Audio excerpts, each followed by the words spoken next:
Boa noite.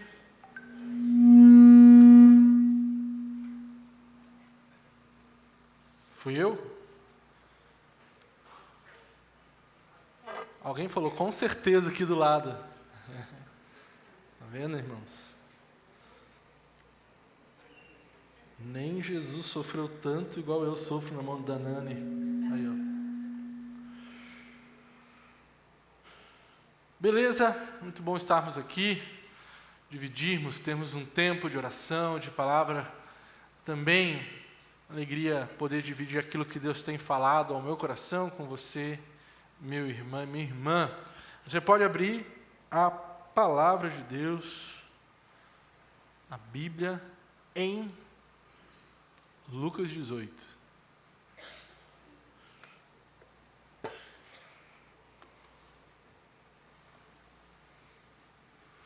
Lucas 18.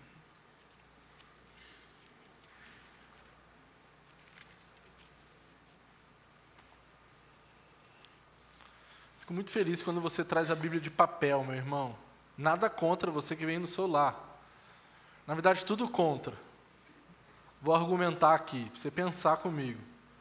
Quando você usa a Bíblia no celular, e você for parecido comigo, é a Bíblia e o Instagram aberto. Aí você fica, é um texto, cada versículo é uma foto que você deu like. Né?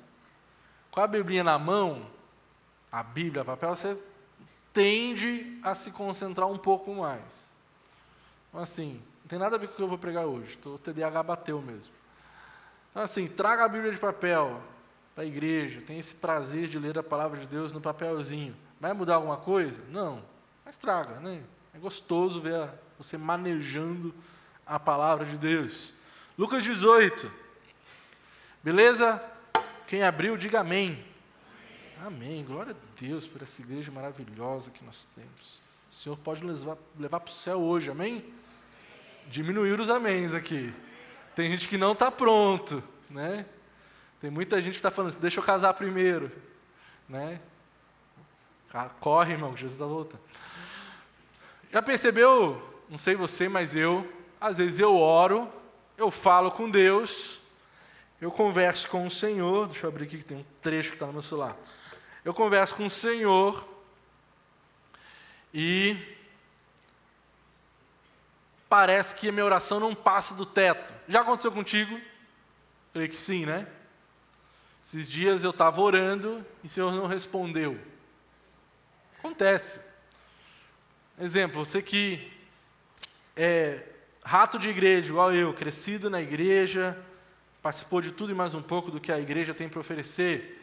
É fácil cantar. Pô, o louvor estava uma benção, né? O pessoal aqui cheio de Espírito Santo. Se o Felipe soltasse a mão do violão para dar glória, Deus puxava hoje. Assim, venha. Né? É fácil cantar, é fácil servir, programar eventos, eu gosto. Até pregar é fácil. Mas é tremendamente difícil ter perseverança em oração, já perceberam? É difícil, né? Você fala, não, a partir de amanhã eu faço devocional. Aí você acorda, atrasado para o trabalho, você não faz devocional. Eu faço à noite, antes de dormir. Aí você dorme. Você não faz devocional, né? É quase um paradoxo. A vida segue com as suas demandas, a agenda da igreja está cheia, mas Deus está em silêncio. O céu é uma abóboda de chumbo que as minhas orações não passam. Há dias que orar parece quando você ora, você está falando para um quarto vazio, para as paredes. É como gritar diante do mar. Ninguém ouve, ninguém responde. Sabe aquele dia que você ora e fala assim, nossa, essa nem Deus ouviu. Ninguém ouviu minha oração. Algumas histórias me ajudam, uma história me ajuda a exemplificar isso. Pensa um deserto, assim, daqueles de sertão, sabe? Terra rachada, castigada pelo sol, que não vê chuva há meses. É um solo endurecido que clama por águas. As raízes das plantas estão escondidas lá no meio da lama, em busca de umidade. Assim fica a nossa alma, o nosso coração, quando a resposta divina demora. A vida externa continua, o tempo passa, mas a fonte interior parece represada. A seiva da fé ameaça secar continuamente. Então surge uma pergunta que, pelo menos para mim, acredito que para você também, porque as nossas experiências, por diferentes que elas sejam, elas nunca são individuais, né? A gente sempre compartilha com alguém alguma dor. E é uma pergunta que arde muito no nosso coração, vale a pena continuar orando por algumas coisas? Já parou a pensar nisso? Não muda, faz anos que eu oro por isso, vale a pena continuar orando por isso? Será que eu não estou falando sozinho? Será que o silêncio de Deus é um sinal de indiferença de Deus? Bom, é sobre isso que eu quero conversar hoje. Pois eu creio que vale a pena a insistência, que vale a pena a perseverança em oração, que isso é importante, que orar vai para muito além das nossas respostas. John Stott diz que a oração é a respiração da alma. Parar de orar é sufocar a própria fé. A oração é uma das partes essenciais da caminhada com o Senhor. Sem oração, não existe relacionamento com Deus. Até aí a gente está na mesma página, correto? Estamos juntos nisso. Stott nos lembra que oração não é um acessório da vida cristã, mas é o próprio oxigênio espiritual da caminhada com Deus. Se deixarmos de orar, morreremos. Se deixarmos de orar, a fé se asfixia lentamente. Se deixarmos de orar, deixaremos de ter um relacionamento ativo com Deus. E antes de a gente entrar no texto, eu quero fundamentar algumas coisas sobre o que eu creio ser oração. Combinado? Então hoje vai funcionar assim. A minha introdução vai ser longa e os pontos curtos, tá bom? Vai ser bem rápido. Então eu quero que você vá comigo na parte introdutória e preste atenção comigo. E aí os pontos, a aplicabilidade do texto, ele vai ser um pouco mais corrido, mais rápido. Combinado até aí? Pode ser assim? Você concorda, Dê? Concorda? Obrigado. Ele fez um valeu ali. Certo. Então a oração é, antes de tudo, antes de qualquer coisa, oração, pelo menos para mim, oração é uma resposta que nós damos a uma iniciativa de Deus. Deus tomou a iniciativa de um relacionamento conosco. E a oração é essa resposta. Em toda Escritura, Deus se revela como aquele que fala, convidando o ser humano a dialogar com Ele. Gênesis 4 já descreve pessoas que começaram a invocar o nome de Deus, mostrando que a oração é tão antiga quanto a própria adoração ao Senhor. Cristo é o nosso mediador da salvação. Tudo que pedirem em meu nome eu farei, diz o Senhor. Não é uma fórmula mágica, mas orar é a forma como eu respondo ao chamado de Deus através de Cristo na minha vida. É a minha resposta ao que o Senhor está fazendo na minha vida. E ela tem dimensões. A oração tem dimensões, tá bom? Primeira dimensão. A oração, ela nos leva a adorar e contemplar o Senhor. Quando oramos, vamos para muito além da página 1, que é pedir. Nós oramos para reconhecer quem Deus é. Os salmos estão repletos de orações, de louvores, de admiração, de contemplação do Senhor. Aquietai-vos, pois saber que eu sou Deus. Né? Textos lindos, maravilhosos. Né? É isso, oramos para contemplar o Senhor. Para termos tempos com Deus, para sentarmos e olharmos para Deus, contemplar o Senhor. A outra dimensão é que a oração, além de pedir, a oração ela também é confessional. A oração ela serve para que a gente chegue diante do Senhor e fale dos nossos erros e pecados. Não que o Senhor não saiba, Ele sabe, irmão, o que você faz escondido aí, tá? Né? Deus te perdoe, só você e Ele sabe, né? Mas a oração serve para você falar assim, Deus, eu sei que o Senhor sabe, mas eu aqui reconheço que eu estou errado. Reconheço os meus pecados. A oração forma em nós uma cultura pessoal de arrependimento e dependência. Ela forma em nós. Enquanto eu oro confessando, eu vou me arrependendo. E por último, a oração, ela também é súplica, intercessão.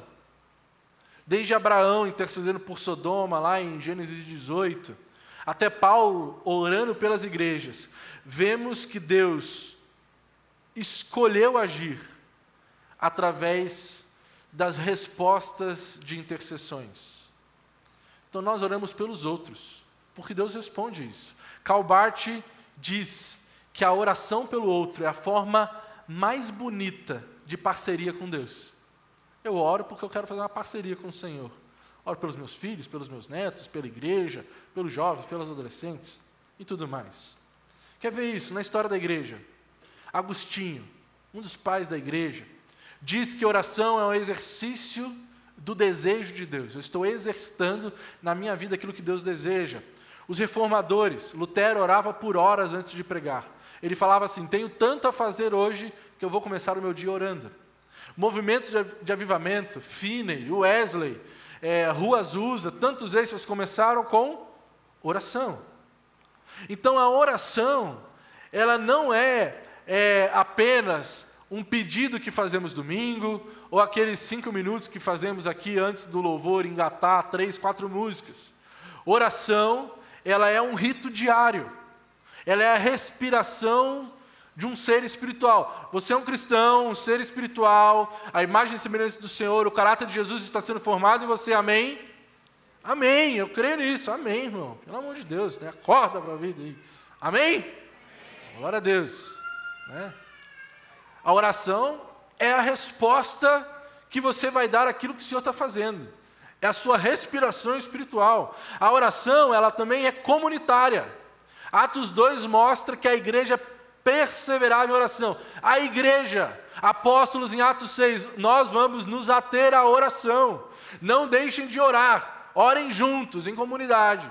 Orem como igreja. E por fim, a oração, ela tem um objetivo de formar em nós um caráter mais parecido com Jesus. Qual que é a obra do Senhor na sua vida, meu irmão? É Efésios, que vocês alcancem a maturidade em Cristo Jesus. Maturidade é ser mais parecido com Cristo. É isso. Dallas Willard diz isso, que o objetivo da oração é unir a nossa vida à vida de Deus. É nos fazer viver a vida que Deus planejou para nós. Deus tem algo para você, meu irmão. Amém? Pode ser ruim, você disse amém. E aí, como é que fica? Mas Deus tem algo para a sua vida.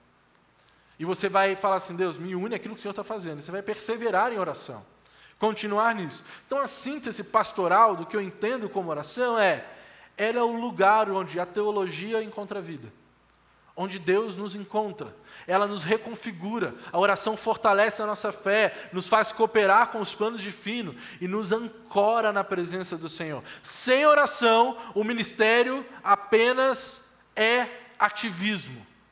Sem oração, é só ativismo, irmão. Vir para a igreja é só ativismo. Sem oração, vida cristã é só um detalhe na sua agenda. Com oração, até o silêncio se torna uma semente que vai florescer. Muda as coisas. Quem ora não perde tempo. Quem ora ganha um pouco de eternidade no presente. Por isso que orar é tão importante. E para entender um pouquinho da importância da oração, eu quero ler esse texto com os irmãos hoje, o texto de Lucas 18, do versículo 1 ao versículo 8, que diz assim: então, Jesus contou aos seus discípulos uma parábola, para mostrar-lhes que deviam orar sempre e nunca desanimar. Ele disse: em certa cidade havia um juiz que não temia Deus, nem se importava com os homens. E havia naquela cidade uma viúva que se dirigia continuamente a ele, suplicando-lhe: faze-me justiça contra o meu adversário. Por algum tempo ele recusou, mas finalmente disse a si mesmo: embora eu não tema a Deus e nem me importe com os homens, esta viúva está me aborrecendo. Vou fazer-lhe justiça para que não venha mais a me importunar. E o Senhor continuou: ouçam o que diz o juiz injusto. Acaso Deus não fará justiça aos seus escolhidos, que clamam a Ele dia e noite? Continuará fazendo-os esperar? Eu lhes digo, ele lhes fará justiça, e depressa. Contudo, quando o Filho do Homem vier, encontrará fé na terra? Vamos orar. Deus, muito obrigado, Pai, que estamos aqui, obrigado porque podemos aprender mais de Ti, mais do Senhor, que o Senhor nos instrua a entender um pouco melhor a importância da oração em nossas vidas. Ministre aquilo que for necessário aos nossos corações, encontre terreno fértil na mente, no coração, no íntimo dos meus irmãos. Pai, em nome de Jesus, amém. Amém.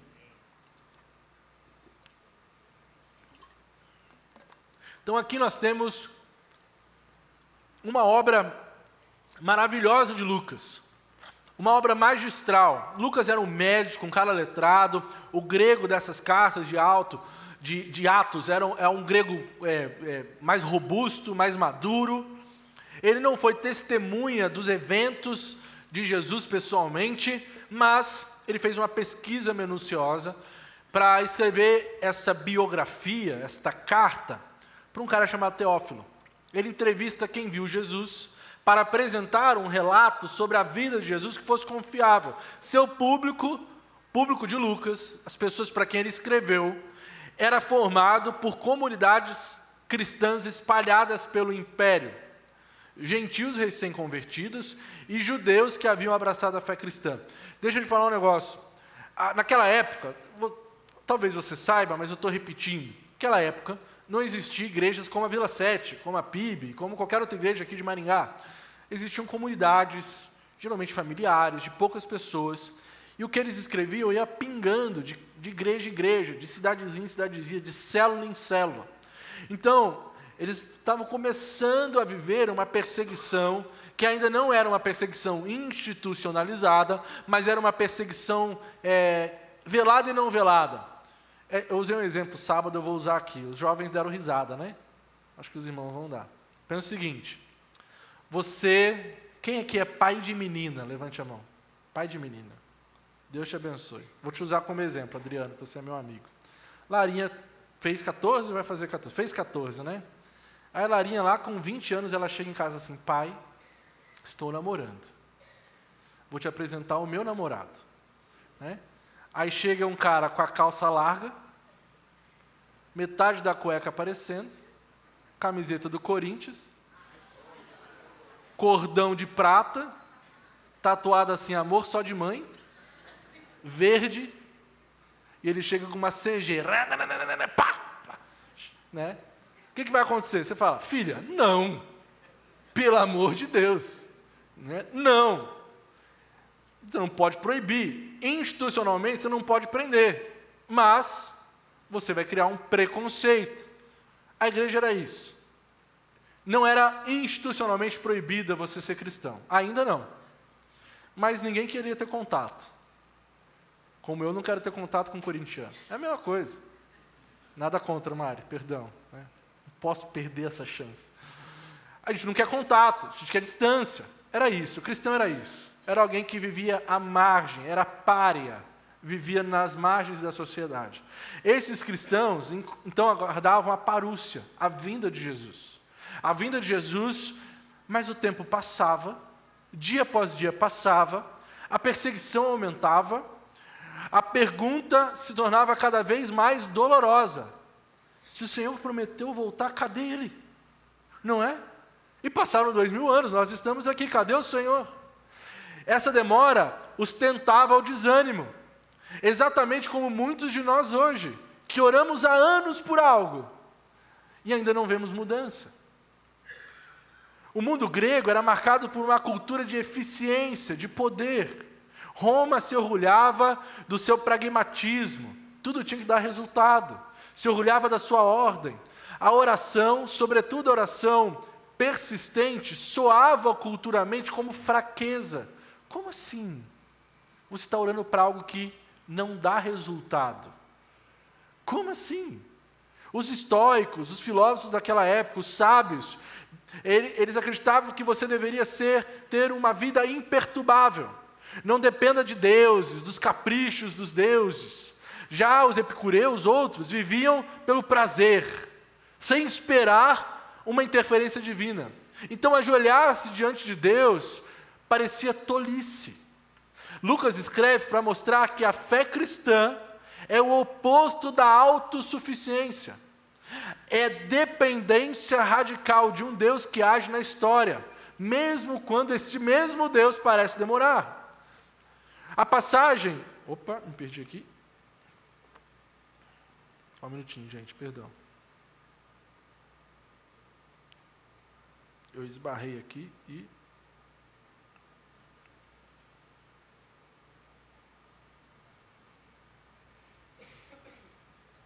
Rapaz, achei. Foi. A passagem de Lucas é uma narrativa parabólica. É um ensino que Jesus usa uma história para expor verdades profundas. Em grego, significa colocar lado a lado. Uma história simples que revela uma verdade eterna. Aqui Jesus cria um contraste, ele põe lado a lado. Ele põe de um lado uma viúva frágil e um juiz muito poderoso, para mostrar a grandeza de Deus, que é um Pai justo. Então não é uma mera ilustração, é um convite a uma decisão para aqueles irmãos e um convite para nós. E aqui tem algumas questões que a gente precisa perguntar ao texto. A primeira é: o silêncio de Deus significa que Ele não se importa? E a resposta é clara: Deus é justo e responde o clamor perseverante do seu povo. A demora, então, não é ausência, nem indiferença de Deus. É o tempo perfeito de Deus, que vê o quadro inteiro. A demora de Deus não é falha, mas parte do plano soberano do Senhor para amadurecer a fé do seu povo, a sua fé. Então, se a gente pode resumir o que a gente acabou de ler numa frase, sintetizar isso é: Deus chama o seu povo a perseverar em oração, porque a justiça do Senhor virá no tempo exato. Ele nunca se atrasa, irmão, mas também nunca se apressa. Deixa eu falar uma coisa, talvez você ouça isso. E essa semana, conversando com um amigo meu que estuda bastante teologia, é pai de um adolescente que está chegando na igreja, um cara muito inteligente, a gente estava falando sobre isso. E eu lembrei de um pastor amigo meu que durante a pandemia ele fazia live de oração todos os dias, durante 2 anos, todos os dias, 600, 700, 1000 pessoas orando pelo Instagram do cara. Uma bênção, né? Glória a Deus. E eu ia trabalhar de ônibus bem no horário, e aí eu ligava a live no busão, era 15 minutos, e eu ficava lendo os pedidos das pessoas. E eram pedidos assim: oro pelo meu filho, pela cura da minha doença, por um milagre, para que eu engravide, para que eu case.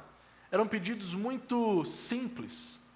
E talvez você, meu irmão, veio para a igreja hoje com vários desses pedidos. Talvez você fale assim: eu oro há tanto tempo pelos meus filhos afastados, e eles não voltam. Eu tenho uma doença, né, talvez seja a sua oração. Tenho uma doença que eu tenho orado por um milagre e o Senhor não tem respondido. Talvez a sua oração seja parecida com a minha, que Deus promova o avivamento na Vila 7. E parece que demora. E aí você se cansa. E você se pergunta: vale a pena continuar orando diante de um céu fechado? A parábola de Jesus é a resposta divina que atravessa aquele tempo para nós hoje. Sim, vale a pena. Porque o Pai ouve, ainda que ele parece que demora. Então a primeira coisa que o texto me ensina, e não é ponto ainda, estou na introdução, tá? Dentro da introdução, a primeira coisa: orar sempre. É o primeiro termo que a gente vai destacar aqui. Lucas revela o propósito da parábola. Jesus quer que os seus discípulos orem sempre. O verbo grego não descreve um ato ocasional, mas um estilo de vida marcado por um diálogo constante com Deus. O prefixo aqui indica movimento em direção a algo. A raiz é um desejo profundo, uma súplica intensa. É um movimento em direção a uma súplica intensa. É continuamente eu estar me movimentando em suplicar a Deus. Somadas às palavras, elas expressam um coração que continuamente se volta ao Pai, orar em toda ocasião. O Novo Testamento vai ecoar isso. Paulo vai dizer, orar sem cessar. E exorta a orar em todas as circunstâncias, Efésios 6. O Antigo Testamento já mostra isso. Davi, no Salmo 55, suplicando ao Senhor de dia e de noite. O próprio Jesus vira madrugadas de oração, se retirava para orar no monte. A oração não é um momento do relógio, não é um momento na sua agenda.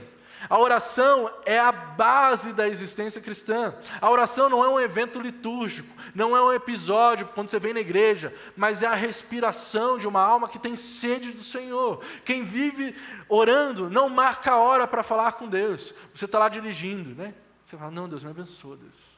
Aí você está na sua casa, vai botar o seu filho para dormir, você cobre ele e fala assim, não, Deus, que ele tenha uma noite de sono, em nome de Jesus. Que aí você está discutindo com a sua esposa, né, e ela quer te bater, te arrebentar, e você fala, Deus, segura a mão do leão, igual Davi. Que não... É isso, orar sem cessar, orar sem abrir mão, orar apegado no Senhor, orar de coração aberto, respirar oração.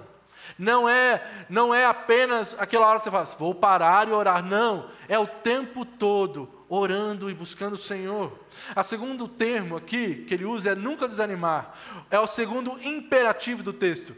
Orem sem cessar, primeiro imperativo, o segundo é nunca desanimem. O verbo descreve quem perde a coragem. Orem como alguém que nunca perde a coragem. Quem deixa a fadiga corroer a esperança. Orem como alguém que tem coragem de viver com a esperança. O prefixo sugere algo que escapa.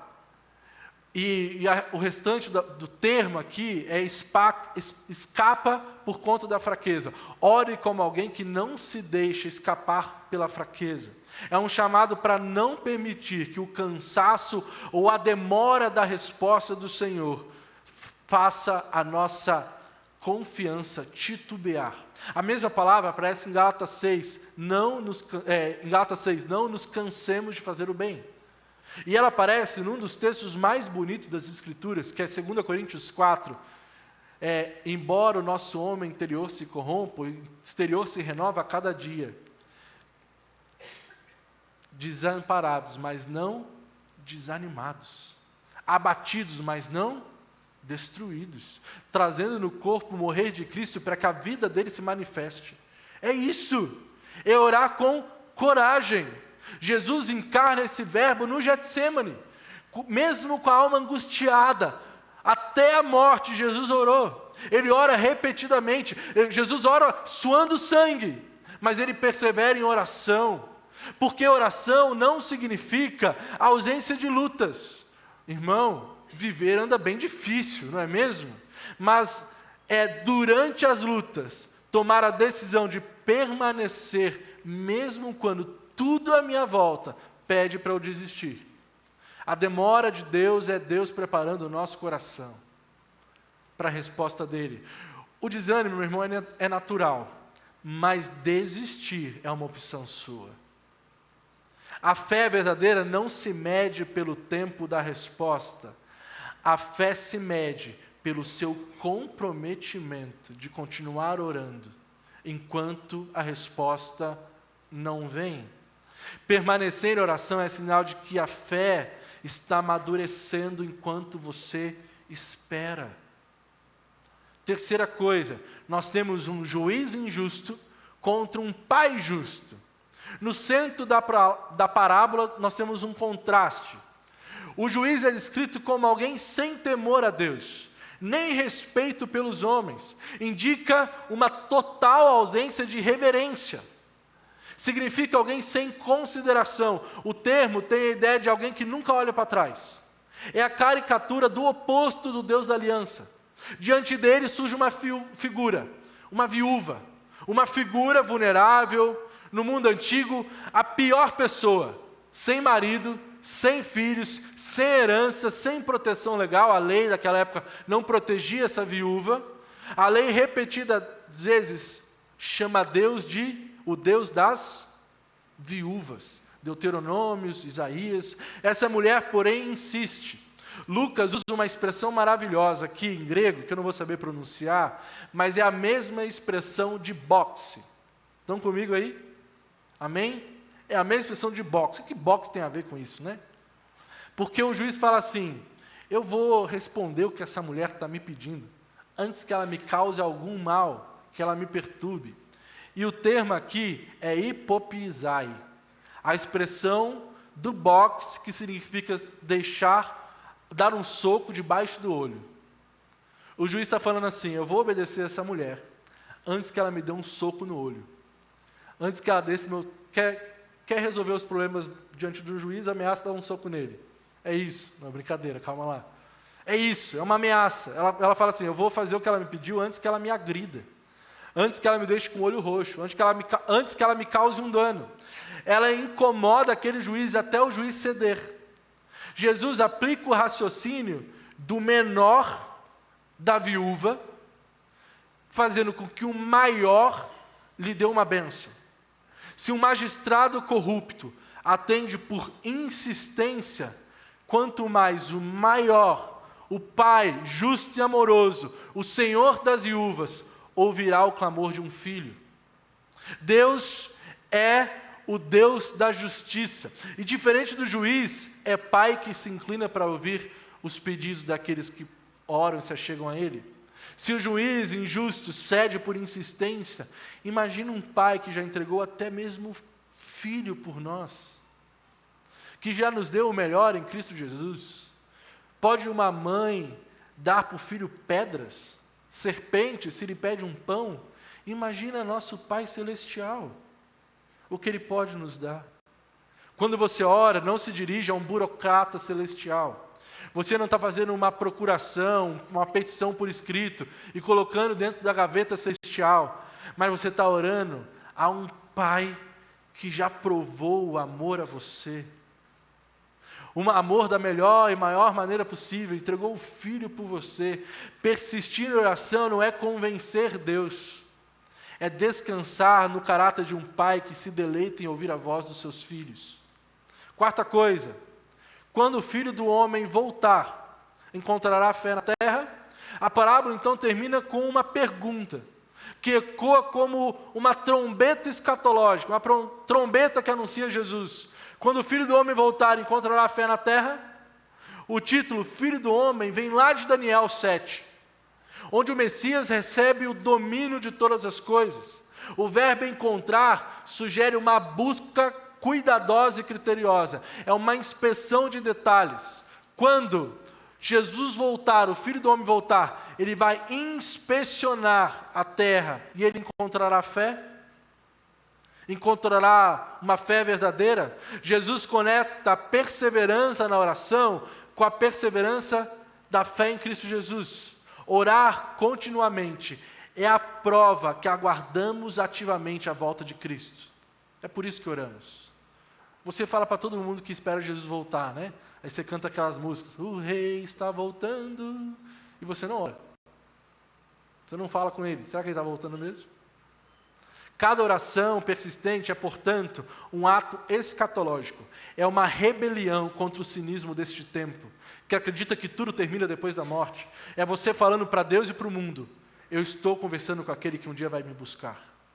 Eu estou conversando com aquele que um dia me buscará e me roubará para o seu céu. A oração é o indício da revolução que muda o mundo, pois conecta o céu com a terra. Quando oramos, não movemos Deus para o nosso tempo, somos movidos para o tempo dele.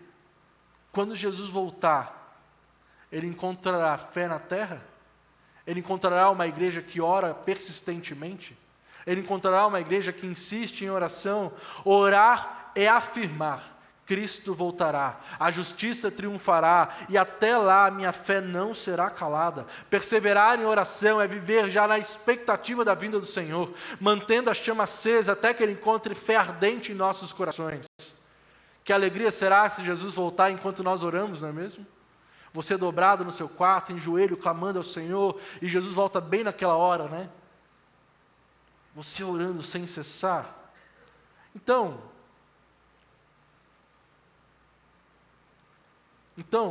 orar, perseverar em oração, é viver no compasso da eternidade. O relógio de Deus parece muito lento, mas ele nunca se atrasa. É você criar em você a espiritualidade da resistência. Jesus não oferece para nós uma técnica, uma força. Deus vai agir de tal e tal maneira. Ele se revela um Pai cuja justiça é infalível, cujo tempo é perfeito. Chama os seus filhos a uma oração que não responde ao relógio, mas responde a princípios. Orar sempre é viver um diálogo constante com o Senhor. Permanecer inteiro no mundo que tem se fragmentado. É sustentar, agarrar com os dentes aquilo que o Senhor tem feito. É um contraste. Nossa oração não ecoa num vazio. É você dizendo para o mundo, eu oro sim, porque o meu rei está voltando. Ponto 1, e vou ser bem rápido nos pontos. Primeira coisa, a oração ela é pessoal, tá bom? Persistindo mesmo no silêncio de Deus. A ordem de Lucas é então taxativa. Eles deviam orar sempre e nunca desanimar. Deixa eu ver uma água, pode ser? Aqui, 2 palavras carregam todo o peso dessa exortação de Lucas. Primeira, é esse desejo profundo. Indica esse movimento profundo, como acabamos de ver. E a segunda é não desanimar.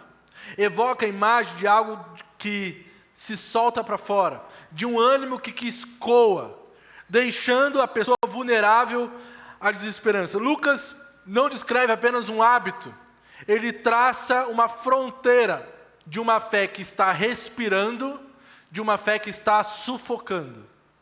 A fé que respira é aquela que ora sem cessar, que permanece firme no Senhor, que permanece constante em Deus. As Escrituras ecoam essa visão. Paulo ordena, orem sem cessar, e exorta, com toda com toda oração e súplica. O salmista declara, de manhã apresento a minha oração e fico esperando no Senhor. A oração, portanto, é mais do que uma petição, é uma aliança viva com Deus que governa o tempo e a história. Millard Erickson, um autor que eu gosto muito, vai dizer que a demora de Deus não é um defeito da vontade do Senhor, mas é um instrumento de formação na escola da fé. Por isso que Deus está demorando. As Escrituras, elas vão mostrar isso. Cristo é o paradigma dessa visão, dessa realidade. Hebreus 12, versículo 4. Você já resistiu ao pecado a ponto de derramar o próprio sangue? No Getsêmani, nós temos um Senhor, nosso Deus, orando com todo o poder e autoridade, até que o suor se torne sangue. Ali o filho, que sempre viveu em diálogo com o Pai, mostra que a perseverança não é a ausência de dor, mas é a decisão de permanecer firme. A oração é a respiração de uma alma sufocante, diz Stott. É você firme no Senhor. A Bíblia relata histórias muito parecidas com essa, não? Ana. 1 Samuel, ela chorava ano após ano diante do Senhor por um filho. Enquanto o silêncio de Deus parecia zombar da esterilidade dela. Até que Samuel nasceu. Resposta de um Deus que ouve no tempo de Deus. Daniel, no exílio babilônico, manteve a disciplina de orar 3 vezes ao dia, mesmo quando a sentença de morte estava empurrando ele a uma vida de ateísmo diante do Senhor. A história da igreja, George Miller, na Inglaterra do século XIX, orou diariamente por anos para que 5 amigos dele se convertessem. 2 deles se renderam depois de 5 anos. 2 depois de 20 anos. Um desses amigos se converteu depois que George Miller morreu e testemunhou sobre ele. Uma oração que ultrapassou a própria vida do intercessor. Nos nossos dias, quantos pais estão aqui hoje orando pelos seus filhos? que estão distantes do Senhor. Mesmo depois de décadas, sem ver um sinal aparente do retorno deles para a casa de Deus. O silêncio de Deus, meu irmão, não é a ausência de resposta, é o ateliê onde Deus está lapidando a história da sua vida e da vida dos seus. Quantos aqui têm orado por um milagre nas suas finanças? Quantos aqui chegaram essa noite orando por um milagre na sua vida, no seu casamento? Que seu esposo se converta, sua esposa conheça Jesus? Quantos aqui oram pelos pais? Quantos aqui pedem ao Senhor um milagre na sua saúde? Quantos aqui pedem um filho, um milagre de Deus, algo diferente? Essas histórias nos lembram que perseverança em oração é mais do que disciplina. Perseverar em oração é rebeldia contra a descrença. É você olhando para o coração que quer se tornar ateu, e fala assim, hoje não. Diante disso tudo, eu continuarei orando ao meu Senhor. Eu continuarei buscando a Deus. Eu continuarei buscando ao Senhor. Irmão, em qual área você desistiu de insistir? Talvez um filho que se afastou, uma enfermidade que não teve milagre, um pecado que parece inquebrável, um casamento que se esfria cada ano. Qual é a área, meu irmão? Só você sabe. A palavra de Deus hoje que eu trago para você não é uma sugestão, é uma ordem. Não desista, não desanime. Nosso Senhor está ouvindo cada uma das tuas orações. Persistir em oração é declarar que o caráter de Deus em você é mais firme do que a sensação de silêncio. Cada vez que você ajoelha, mesmo sem sentir nada, você testemunha para o inferno e para os homens, para o próprio coração de Deus, que você continua confiando no Senhor. Como afirmou o Calbart, a oração é o início de uma revolução em nossas vidas e nos mundos. É você segurando, como diz a música dos Secos e Molhados, segurando a primavera nos dentes. Sim, eu vou passar pelo inverno da vida, segurando a esperança no Senhor. Hoje, escolha voltar a ter a conversa sagrada com Deus. Reabra o seu caderninho de oração na sua casa, quando você chegar, que está lá cheio de poeira, esquecido. Retorne aos seus pedidos antigos, reacenda a esperança de Deus na sua vida, porque o Pai que parece demorar é o mesmo que prometeu. Acaso Deus não fará justiça aos seus escolhidos? E Ele está aqui dizendo para você, eu farei justiça no tempo certo. Ele ouve, Ele vê, Ele responde. Nosso Senhor responde. A demora de Deus é o compasso perfeito do Senhor. Segunda coisa, a oração é comunitária. A parábola de Lucas não é apenas um convite individual, é um convite comunitário. Ela tem implicações comunitárias. Jesus fala para discípulos. Lucas escreve para comunidades espalhadas pelo império. A perseverança da oração é a obra do corpo, da igreja, não é uma obra individual. Em toda a Escritura, a oração ela é sempre comunitária e se mostra como um meio pelo qual Deus vai sustentar a sua igreja.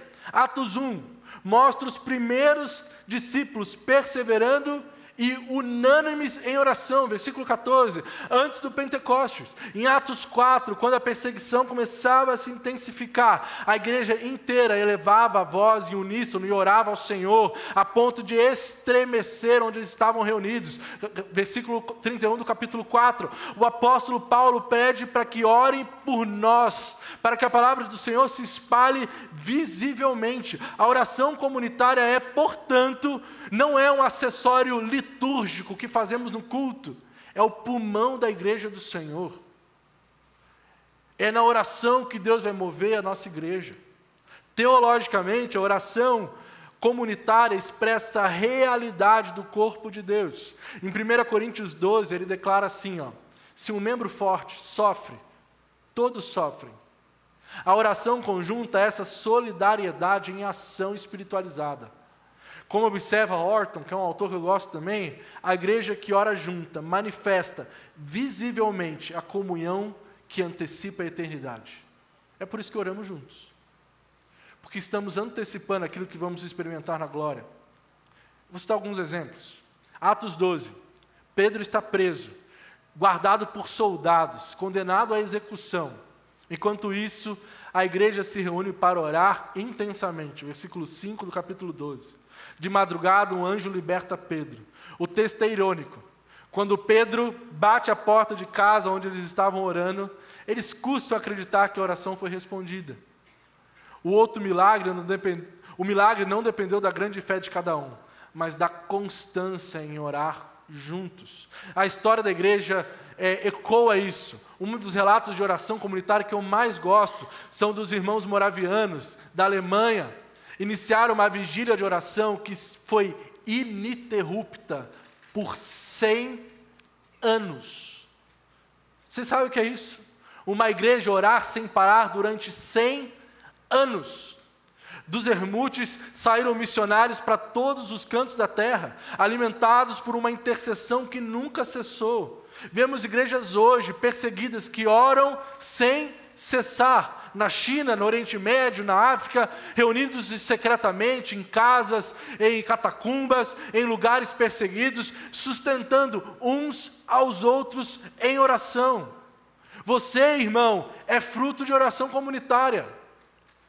Eu sei quantas vezes a minha avó levou o meu nome para a igreja para orar por mim. E ela falava lá, sua tia Dulce está orando por você, hein? E eu, fazer um parênteses, amava como a tia Dulce falecida, Deus a tenha, ela orava por mim. Porque uma vez na semana ela ia orar lá na casa da minha avó. Daí ela ia orar por mim, ela orava e me dava R$20, toda vez que ela orava. Ela pagava pela oração, né? Amava isso, né? Ora, tia, vem orar, vai, põe a mão na cabeça, né? Se alguém quiser orar por mim e me dar R$20, hoje eu estou aceitando, né? Imagina naquela época, né? É isso, é uma oração que sustenta a obra do Senhor. Oração comunitária. Se a oração comunitária é o pulmão da igreja, eu quero que você faça uma pergunta. Como anda a respiração da nossa igreja? Será que as reuniões de orações se tornaram opcionais?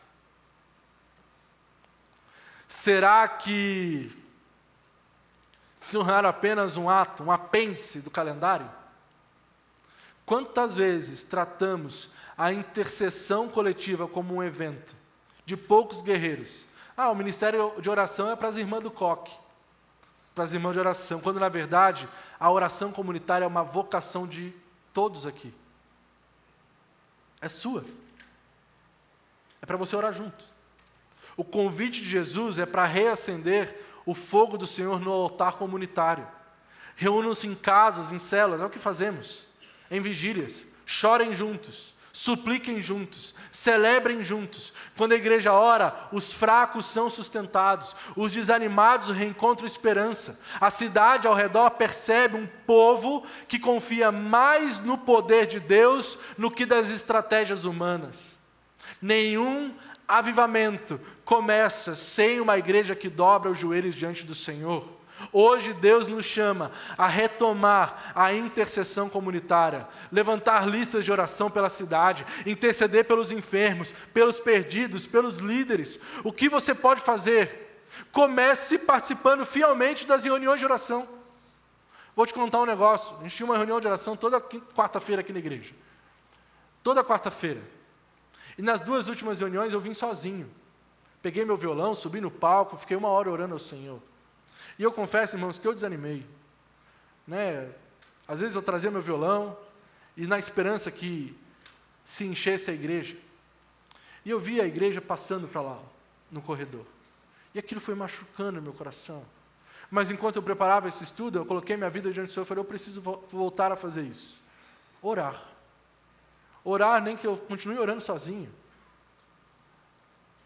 Organize você encontros de oração na sua casa, com a sua célula. Líderes de célula que estão aqui, façam um dia uma célula de oração. Não vai ter palavra, nós vamos sentar aqui e orar juntos. Dobrar nossos joelhos e orar por uma causa. Orar por um irmão que está doente. Convide outros a partilhar isso. Uma igreja que ora junto não apenas sobrevive às pressões do mundo, ela se torna um sinal vivo, um farol do reino de Deus que virá. Terceira coisa, a oração, ela é um sinal de esperança para o mundo. A parábola da viúva, insistente, não termina na esfera individual, nem apenas no círculo interno da igreja. Ela se expande para a missão do povo de Deus. Jesus conecta a perseverança em oração com a vinda do Filho do Homem. Aponta para uma dimensão pública, escatológica. Orar continuamente é declarar que a história pertence a Deus e que no final o justo juiz voltará.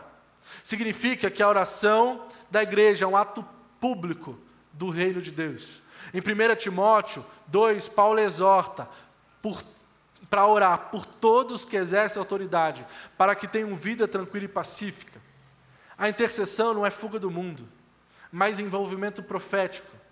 Apresentamos diante do nosso Deus as realidades pessoais, comunitárias e as realidades do mundo. Governos, cidades, injustiças, dores humanas. Karl Barth escreve um ato de rebeldia para que o Senhor mude o mundo. A oração missional reflete o coração de Deus, que quer que todos sejam salvos. Dando uma pulada aqui para não demorar muito. A história da igreja também testemunha isso, irmãos. Nos avivamentos do país de Gales e da Rua Azusa, a oração coletiva não se limitava aos pedidos internos. A oração começou a transbordar para o mundo, com reconciliação de inimigos, impacto visível em bairros e cidades, mais perto de nós, comunidades cristãs em países de conflito, como a Coreia do Sul, após a guerra, ou regiões da África Ocidental, têm sustentado orações contínuas por paz. E os relatos de reconciliação e cessar-fogo em vilas inteiras, que têm devotado a vida a Jesus. O chamado de Jesus nos empurra para fora dos muros da comunidade. Orar por nossa cidade, orar por Maringá, orar pelo nosso país, que tem sofrido tanto com político, com impunidade, com tudo. Orar pelas nossas ruas. Ontem eu vi um grupo de adolescentes da nossa igreja, o Pedro e companhia, orando pelos colégios de Maringá. Que bênção isso! Quando a comunidade persevera em intercessão, ela se torna um farol de esperança a uma sociedade cansada, ansiosa. Pergunte-se, meu irmão, quantos vizinhos, governantes, professores são cobertos pela sua oração? O que aconteceria se toda semana houvesse um clamor intencional contra as injustiças, contra as causas da fome, pelos esquecidos? Hoje, Deus nos convida a adotar uma postura missionária em nossas intercessões. Organize calendários de oração na sua casa, inclua neles autoridades locais, ora pelo prefeito, ora pelo Lula, para que ele se converta, conheça Jesus. Ora por isso, por ele, até por ele, irmão. Ora pelos seus inimigos, ora por aquelas pessoas que você não gosta, ora pelos líderes que você não gosta, ora pela diretora do colégio do seu filho, pelo diretor da sua faculdade, ore por eles, ore pelos hospitais da cidade. Tinha um conhecido meu que toda vez que passava uma ambulância, ele parava para orar, ele orava pela ambulância. Deus abençoe a ambulância, que ninguém morra lá dentro, que seja só um susto. Ore por isso, que a sua oração se estenda para além dos seus pedidos egoístas. Ore pelo mundo, a profecia viva de que o Senhor virá. Ore para que quando o Senhor voltar, encontre-se fé na terra. Ore sem cessar. Eu vou chamar a banda para encerrar hoje.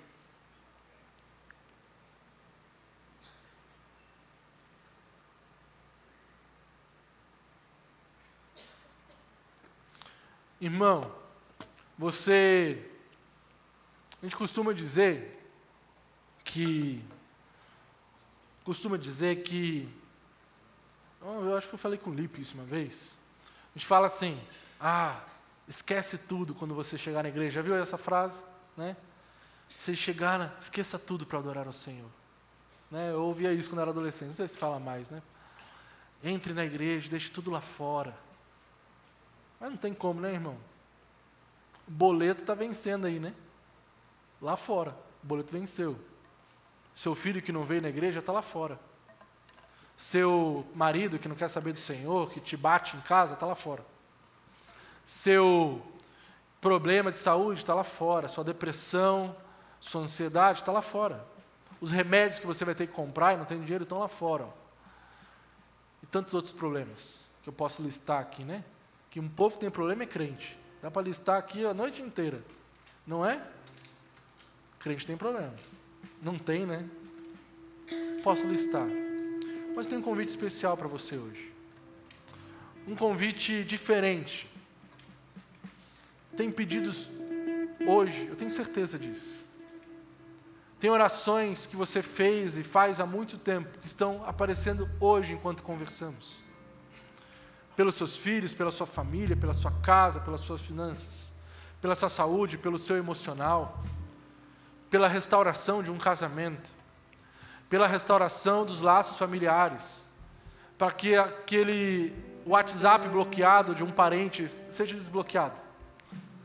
Orações profundas que você tem feito diante do Senhor há anos, por um filho que está doente, por uma nora que está doente, por uma amiga de trabalho que não conhece Jesus, só você sabe. E eu quero insistir em oração com você. Eu sei os meus pedidos, eu sei as dores, todos os dias que eu choro diante do Senhor, mas eu tenho orado, até que o Senhor me responda. E se a demora for Ele preparando o não dEle, que eu esteja preparado para ouvir e manter o meu coração firme no Senhor. Que no final dessa jornada, eu tenha a paz de ter permanecido fiel diante do Senhor. Amém? Eu quero orar com você. E se você quer orar comigo nessa direção, eu vou pedir para você ficar de joelho no seu lugar. Eu sei que é apertado aí, vira de costas, joelho para o lado, vem aqui para frente, vai para o meio do corredor. Eu quero orar com você. E que você, hoje, coloque aqueles pedidos que estão na gaveta do seu coração diante do Senhor. Que você coloque aqueles pedidos que estão esquecidos diante de Deus. O joelho não tem poder nenhum, gente. O joelho é apenas uma demonstração pública de que eu estou rendido diante de Deus. Vamos orar. E depois nós cantamos uma música juntos. Deus, muito obrigado, Pai. Obrigado porque estamos aqui diante do Senhor. Obrigado porque podemos clamar e adorar ao Senhor juntos. Obrigado porque se cumpre aqui neste lugar o que a Tua Palavra diz em Hebreus 4. E por causa do milagre do Cristo, do Teu Filho, nós podemos aqui de joelhos entrarmos diante do trono da graça e alcançarmos misericórdia em tempos oportunos. E nós estamos aqui, Pai, clamando, pedindo ao Senhor, ouve as nossas preces, Deus. Ouve as nossas orações. Nós temos pedidos, Pai, há anos, meses, dias que pedimos há meses. Nós estamos, mais uma vez, colocando diante do justo juiz, crendo na promessa do Senhor, de que o Senhor não é um juiz injusto, alguém que não ouve nossas preces, mas como diz Salmos, o Senhor está agora, Pai, inclinando os seus ouvidos para ouvir aquilo que pedimos. Nos ensina como orar, Senhor. Nos ensina como pedir, como chegar diante de Ti. Nos ensina a ter um relacionamento contigo. E ouve as nossas preces, Pai.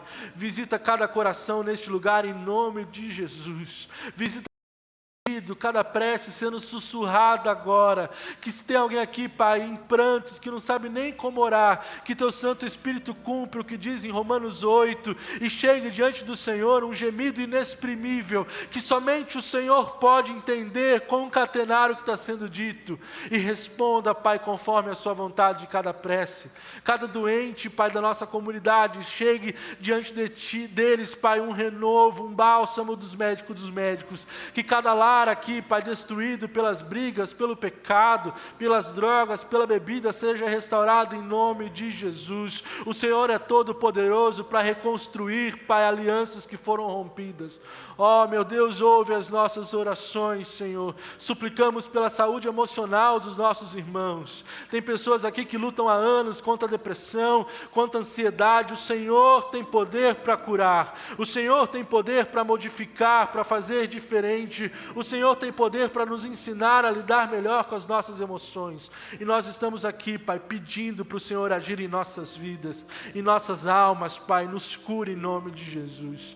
Para aqueles que estão pedindo por uma família, aqueles que não são casados, que querem um filho, aqueles que estão em busca de um relacionamento, que eles saibam esperar confiantes no Senhor, que eles saibam preservar os seus valores e princípios nas suas escolhas. Guia-os, Pai, no caminho certo. E nós colocamos a nossa igreja nas Tuas mãos, Pai. Nos estimula, nos leva a orar mais como comunidade, nos leva a orar mais pelas pessoas, pelos governos, pela cidade. Abençoa Maringá, Senhor. Que Maringá conheça Jesus, que essa cidade se derrame diante de Ti. Eu não estou falando da vila, qualquer igreja aqui, que elas conheçam Cristo, Pai, que elas deem a vida completa ao Senhor, que seja uma cidade que não conhece Jesus de ouvir falar, mas que vive Jesus. Abençoa nossos políticos, Pai, do vereador, do menor até o presidente, Pai, nos dê misericórdia como nação, nos modifique, Pai, que eles sejam constrangidos pelo amor do Senhor, que o Senhor, Pai, nos sustente durante esse tempo, até que o justo, o Rei, o Senhor dos Senhores, seja visto nesse lugar, Pai. Nossa pátria não é aqui, nós amamos a nossa nação, mas nós ansiamos pela sua vinda, e quando o Senhor voltar para nos roubar para a nossa nação celestial, que o Senhor encontre os nossos joelhos dobrados, Pai, nos encontre em oração, nos encontre rendidos diante do Senhor. Nos ajuda nisso, Pai, em nome de Jesus. Amém. Amém. Vamos louvar ao Senhor.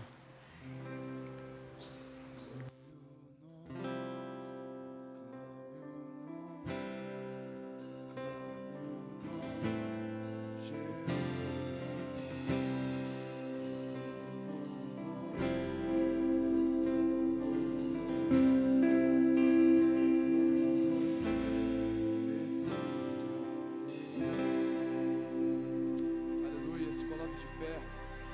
Vamos continuar adorando.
irmão, minha irmã, vá em paz. Que nós possamos ter sido renovados no Espírito Santo e continuar e perseverar em oração, amém? Vá com Deus, boa noite.